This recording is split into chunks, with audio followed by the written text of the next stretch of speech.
Alhamdulillah alladzi hadana li hadza wa ma kunna linahtadiya laula an hadana Allah. Asyhadu an la ilaha illallah wahdahu la syarika lahu wa asyhadu anna Muhammadan abduhu wa rasuluhu la nabiyya ba'dahu. Allahumma shalli wa sallim wa barik ala nabiyyina sayyidina Muhammadin abdika wa rasulika al-karim wa ala alihi wa ashabihi wa man tabi'ahum bi ihsan ila yaumiddin. Fa ya ibadallah usikum wa nafsi bitaqwallah faqad faza al-muttaqun.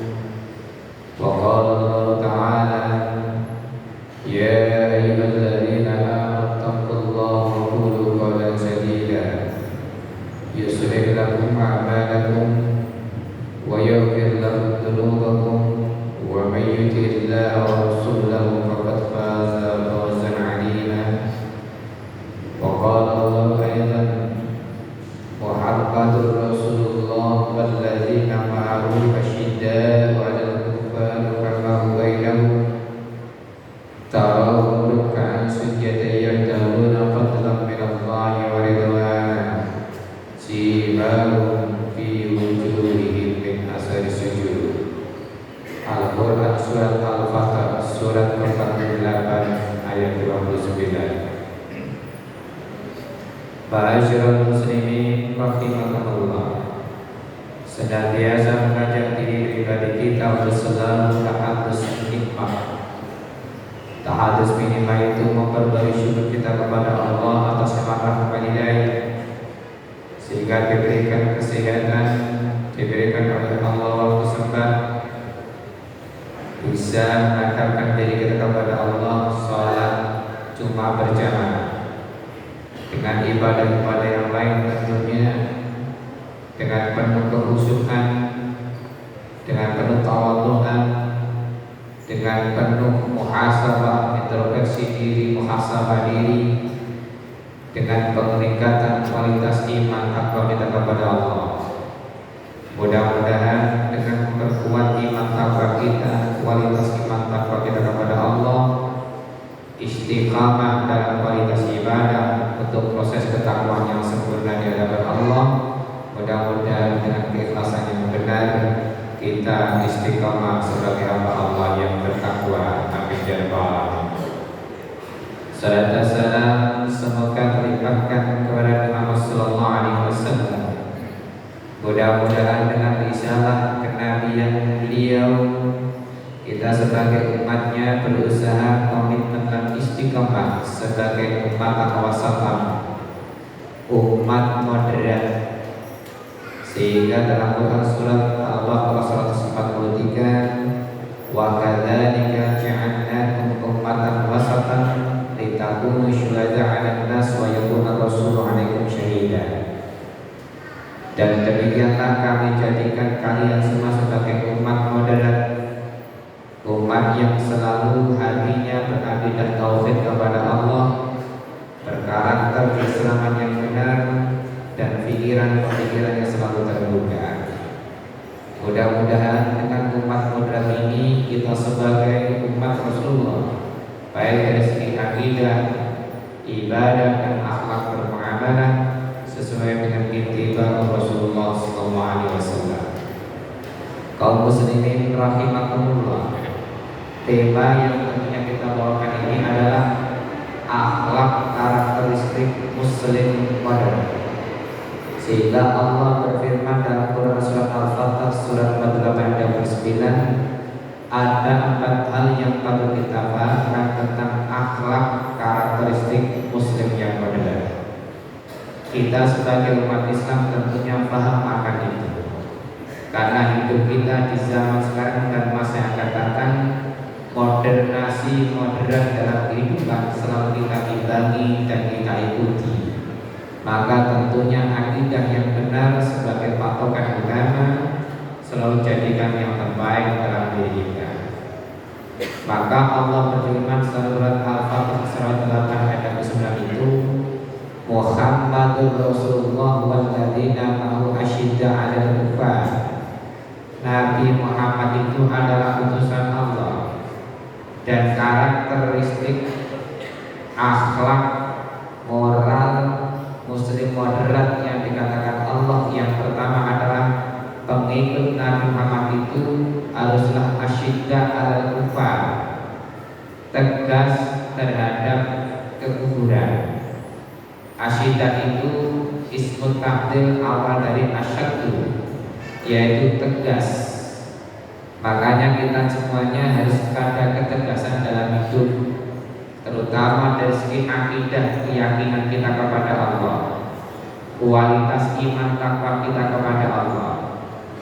Sehingga kalau dulu yang dikenal dengan tahayul bil al-qurban, maka sekarang tandiful akidah minar wasyi wasyirik namanya, membersihkan, memurnikan akidah kita dari penyakit kesyirikan. Kalau dulu tahayul itu pemahamannya begini: percaya pada benda yang berbau mistis seperti akik, pedang, keris dan sebagainya. Maka kalau kau pakai akik itu boleh, tetapi kalau percaya pada akik yang kita pakai punya kekuatan, punya memberikan kekebalan, maka itu tidak boleh berbau syirik, menyebutkan Allah. Kalau khurafat adalah percaya pada cerita, benda kisah, dongeng yang berbau mistik, yang merusak akidah kita, yang ujung-ujungnya adalah syirik itu. Tahayul bil khurafat itu kemudian berkembang biak, bermetamorfosis jadi nativisme. Nativisme itu budaya adat manusia yang diikuti dan mengalahkan ajaran Islam yang sebenarnya. Maka ada peneliti senior dari Malaysia namanya Profesor Dr. Nabul Alatas. Dia mengatakan The Legend of Java atau The Project of Javaluddin. Sampai mengatakan The Legend of Java. The Legend itu artinya agama. Agama ini orang Jawa. Kenapa? Perilaku adat orang Jawa itu yang begitu kentalnya sehingga diyakini di dalam pedoman itu mengalahkan Al-Quran hadis sebagai pedoman ajaran Islam. Bahasanya adalah agama kalah oleh adat budayanya. Yang kedua, The Project of Javaluddin. Bagaimanakah terhadap ujung-ujungnya proyek itu kan uang. Perilaku orang Jawa yang dikatakan agama dari kepercayaan, maka dijadikan proyek oleh orang-orang yang tidak paham akan arti akidah yang benar. Contoh sederhana, ada seorang tokoh Islam kemudian meninggal dunia. Orangnya soleh, ibadahnya kuat, rajin jamaah ke masjid, dan ketokohannya tidak diragukan. Kemudian almarhum dipanggil oleh Allah. Oleh orang-orang setelahnya itu memanfaatkan ketokohannya. Dibangunlah makam tersebut, dibangunlah kuburan tersebut baik sedemikian rupa, maka banyak orang yang berziarah di situ yang tujuannya minta doa. Padahal konsep ziarah itu mendoakan, tetapi kebalikannya minta doa. Bukannya mendoakan tapi minta doa. Sehingga minta doa tadi, minta barokah yang ada di situ, kemudian dijadikan proyek oleh orang-orang setelahnya. Dibangunlah kuburan makamnya baik. Padahal orangnya itu soleh, tapi tersandra oleh orang-orang setelahnya yang tidak paham tentang agama tadi. Akhirnya yang jualan di situ banyak, yang parkir bis juga banyak. Akhirnya ditariklah uang dan sebagainya, dijadikan proyek oleh orang-orang setelahnya. Kasihan ketokohan orang tadi yang dulunya baik, dulunya orang beriman, tapi dijadikan proyek oleh orang-orang setelahnya yang tidak paham dengan agama itu. Kemudian yang kedua, ruhama bainahum. Ruhama itu adalah cinta kasih sayang kekeluargaan, berkarakteristik akhlak yang moderat muslim itu cinta akan perdamaian, ruhama dari rumah. Maka kita hidup bernegara kita hidup berbangsa, lebih-lebih kemarin Agustusan begitu, maka cintailah Rasulullah dalam konsep beragama itu. Apa contohnya? Kita lihat Piagam Madinah. Piagam Madinah setelah hijrahnya Rasulullah dari kota Mekah menuju Madinah, maka muncul Piagam Madinah. Saya mengutip perkataan almarhum Dr. Hasyim Muzadi, salah satu pimpinan PBNU ketika itu. Dia menyampaikan salah satu di Golkar ketika itu ada 2 pasal dari Piagam Madinah yang jarang dikupas oleh kebanyakan ustaz. Yang pertama pasal itu adalah al-ukhuwah bainal muslimin, yang kedua al-ukhuwah bainal basyariyah wal wataniyah. Apa itu pemahamannya para jamaah sekalian? Al-ukhuwah bainal muslimin adalah persaudaraan di antara orang-orang Islam. Di situ pakai jamak mudzakkar salim, persaudaraan orang-orang Islam. Kenapa Rasulullah tidak pakai ukhuwah Islamiyah yang sering kita dengar, persaudaraan Islam, tetapi kok persaudaraan orang-orang Islamnya, pelakunya, pemeluk Islamnya? Karena Islam sendiri sudah ngerti arti ajaran Islam, mengajarkan persaudaraan, tetapi orangnya belum tentu mengerti akan memahamkan dirinya akan persaudaraan walaupun dia orang Islam. Jadi pelakunya, maka paham keagamaan itu yang benar, pemahaman keagamaan yang benar, paham yang benar, tidak salah paham terhadap pemahaman yang salah. Sehingga dari salah paham selalu menyalahkan orang yang tidak sepaham dengan dia. Maka contoh sederhana, kita ini sholat Jumat, kemudian khutbah Jumat menyampaikan banyak hal, kemudian ada yang ngantuk itu mungkin karena capek atau apa gitu.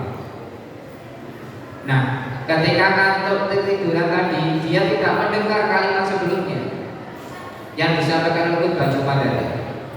Dia bangun, yang dia dengarkan apa? Tinggalkan yang jelek, carilah ambillah yang baik. Dia tidak tahu kalimat sebelumnya. Yang ia dengarkan tadi apa? Tinggalkan yang jelek, carilah yang baik, ambillah yang baik. Akhirnya mindsetnya dibangun, eling, nang masjid sandalnya elek, sepatunya elek. Oh iya, mumpung tadi bilang begitu, tak praktekkan. Sandal saya jelek, saya tinggalkan, ambil sandal yang baik, bagus, termasuk sepatu itu. Nah itu kalau sandal. Nah kalau sepeda motornya jelek, dia tinggalkan, dia ngambil sepeda motor yang bagus. Ya itu kalau sepeda motor. Nah kalau mobilnya dia jelek, dia ngambil mobil yang bagus. Pertanyaannya, yang salah tadi, yang khutbah Jumat apa yang mendengarkan? Akhirnya apa? Ini pemahaman pelakunya salah memahami karena tidur ngantuk tadi, maka dia ambil yang salah, menerapkan tinggalkan yang jelek, ambil yang baik, tidak ngerti kalimat sebelumnya. Akhirnya apa? Salah paham. Ini yang kita maksud. Maka agama Islam mengajarkan banyak hal, tetapi pelakunya, pemeluk agama Islamnya belum tentu mengerti akan hal itu. Ini contoh sederhana tadi. Yang kedua, al-ukhuwah bainal basyariyah wal wataniyah, persaudaraan antara manusia, nasional dan kebangsaan. Artinya apa? Kalau orang Islam sudah bisa memahami antara persaudaraan, maka seperti Agustusan kemarin begitu rukun guyup, menunjukkan tasamuh, toleransi berbangsa bernegara. Beda agama, beda pemahaman, tapi guyup rukun karena NKRI al-wataniyah dari kebangsaan tadi. Ini wujud dari beragama, beda agama, tapi bisa memahami akan nasional kebangsaan karena satu adalah NKRI itu tadi. Nah ini para jamaah cermin dari Piagam Madinah itu tadi.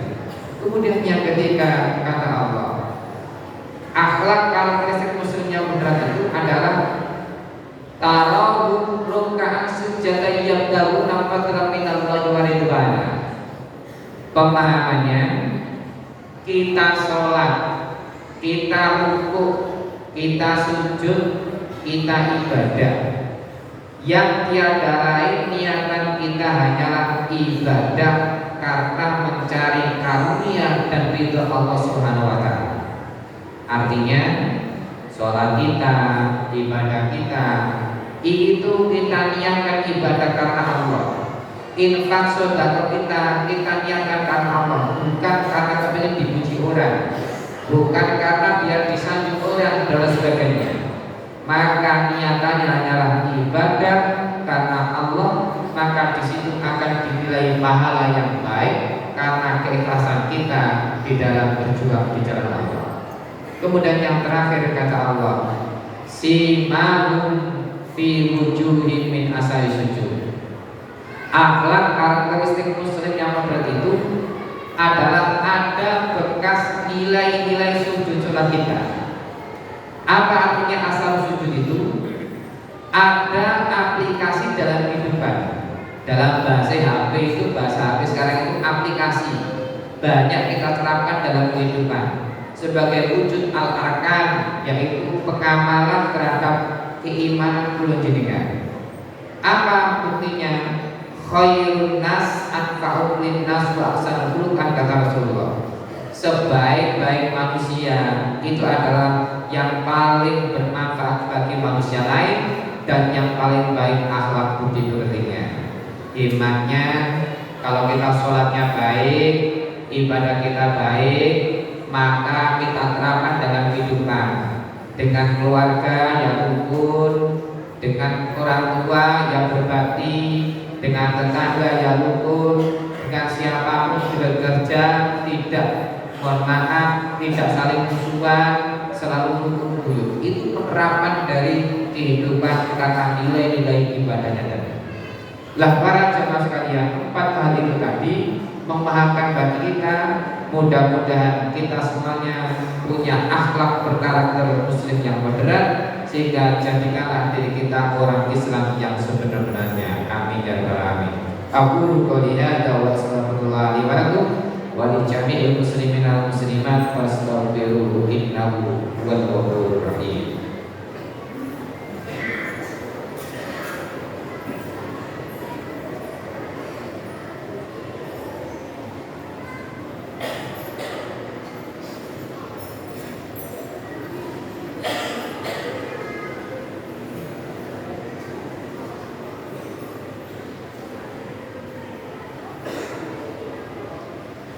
Alhamdulillah alladzi at'amana bi ni'matil imani wal islam. Asyhadu an la ilaha illallah wahdahu la syarika lahu wa asyhadu anna Muhammadan abduhu wa rasuluhu la nabiyya ba'da.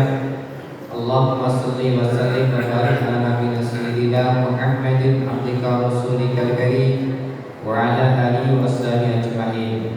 Fa ya ibadallah usikum wa nasikum taqwallah wa fazal muttaqun. Wa qala Allah ta'ala ya ayyuhalladzina amanu taqullaha wa tanzur nafsum ma qaddamat lighad wattaqullaha innallaha khabirun bima ta'malun. Kaum muslimin rahimakumullah, pada khutbah yang kedua kita tutup dengan doa bermunajat kepada Allah, mudah-mudahan amal ibadah kita diterima olehnya. Amin ya rabbal alamin. Allahumma ighfir lil mu'minina wal mu'minat wal muslimina wal muslimat al-ahya'a minal amwat innaka sami'un qaribun mujibud da'wah wa wadul dhunubi wal khati'at birahmatika ya arhamar rahimin. Allahumma ighfir lana wa li ikhwanina alladhina sabaquna bil iman wa la taj'al fi qulubina ghillan lil ladzina amanu rabbana innaka ra'ufur rahim. Rabbi ij'alni muqimas salati wa min dhurriyyati Rabbana wa taqabbal du'a. Rabbana ighfir li wa li walidayya wa lil mu'minina yawma yaqumul hisab. Rabbana hab lana min azwajina wa dhurriyyatina qurrata a'yun waj'alna lil muttaqina imama waj'alna lil muttaqina imama. Hasbunallahu wa ni'mal wakeel, ni'mal maula wa ni'man nasir. La haula wa la quwwata illa billahil aliyyil azim. Rabbana atina fid dunya hasanah wa fil akhirati hasanah wa وقنا عذاب النار وقنا عذاب النار عباد الله إن الله يأمر بالعدل والإحسان وإيتاء ذي القربى وينهى عن الفحشاء والمنكر والبغي يعظكم لعلكم تذكرون واذكروا الذكر يذكركم فادعوه يستجب لكم ولذكر الله أكبر أقيموا الصلاة